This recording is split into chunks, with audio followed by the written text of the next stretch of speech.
नमस्कार, आवाज मीडियाच्या बातमीपत्रात आपलं स्वागत। मी सुनीता शिंदे। जे पाहिले तेच दाखवणार या प्रखर देहाने चालू घडामोडींचा आढावा घेण्यासाठी पाहूयात आजच्या हेडलाईन्स।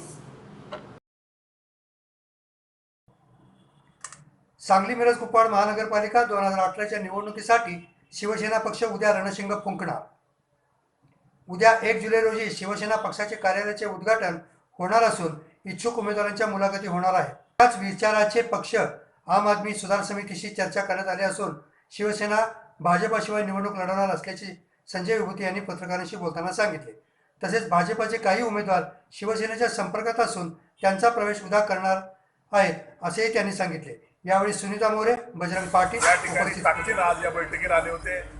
या बैठकीमध्ये या महापालिका निवडणुकीमध्ये पूर्ण शक्ती आणि ताकदीनिशी उतरण्याचं सगळ्याचं ठरलेलं आहे आणि त्यानुसार दिनांक 2 सोमवारपासून या निवडणुकीच्या पूर्ण ताकदीच्या तयारीनिशी सर्व कार्यकर्ते या ठिकाणी अधिकाऱ्यांची कार्यशाळा त्या ठिकाणी पार पडणार आहे। त्या कार्यशाळेमध्येच काही भाजपचे, काही काँग्रेसचे, इतर पक्षाचे पदाधिकारी त्या ठिकाणी शिवसेनेमध्ये प्रवेश करणार आहेत। या शिबिराला विजय मुरगुडकर आणि शिवसेनेचे उपनेते माननीय नितीन बानवडे पाटील हे मार्गदर्शन करणार आहेत आणि त्यानंतर दुपारी 3 वाजल्यापासून सांगली मिरज कुपवाड महानगरपालिकेतील प्रभागनिहाय शिवसेनेच्या इच्छुक उमेदवारांच्या संपर्क कार्यालयाचं उद्घाटन त्या ठिकाणी पार पडणार आहे। त्यानंतर मंगळवार दिनांक 3 Vasantdada hall market yard Sangli या ठिकाणी सांगली शहरातील सर्व शिवसेनेच्या इच्छुक उमेदवारांचे मुलाखती त्या ठिकाणी पार पडणार आहेत। या मुलाखतीसाठी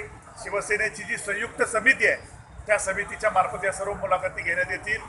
त्यानंतर 4 तारखेला सकाळी 10 वाजल्यापासून पटवर्धन हॉल मिरज येथे मिरज आणि कुपवाड या शहरातील सर्व इच्छुक उमेदवारांच्या मुलाखती त्या ठिकाणी सकाळी 10 वाजल्यापासून पार पडतील।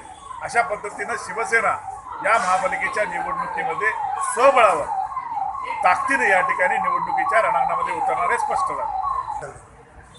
नागरी सुधार समिती आणि आम आदमी पार्टी शिवसेना ज्या पद्धतीने रस्त्यावर उतरून सर्वसामान्य लोकांच्यासाठी भांडते तेच भूमिका, तेच धोरण त्यांचं असल्यामुळं आमची आता त्यांच्याबरोबर बोलणी चालू आहे। कदाचित ही बोलणी अंतिम टप्प्यात येऊन सकारात्मक निर्णय होऊ शकतो आणि नागरिकांच्या, सांगलीकरांच्या भल्यासाठी या ठिकाणी त्यांना बरोबर घ्यायला काही हरकत नाही असं आमचं मत आहे। परंतु ही सर्व निर्णय वरिष्ठ पातळीवर घेतला जाईल, आमची भूमिका आम्ही पक्षापर्यंत मांडू।